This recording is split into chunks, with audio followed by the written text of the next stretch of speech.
Itulah satu inspirasi dari lagu Panyala ya, satu karya versi yang baik dengan kisah yang nyata. Begitu pilu, begitu perih, jauh berjalan banyak dilihat, lalu hidup banyak dirasuk.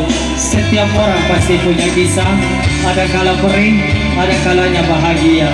Namun salah satu di antara kita tidak tahu pasti akan mengalaminya. Semoga kita semua selalu diboleh dengan Allah SWT dan selalu diberi kesehatan rohani dan jasmani. Amin. Allahumma amin.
Mana tepuk tangannya dulu nih?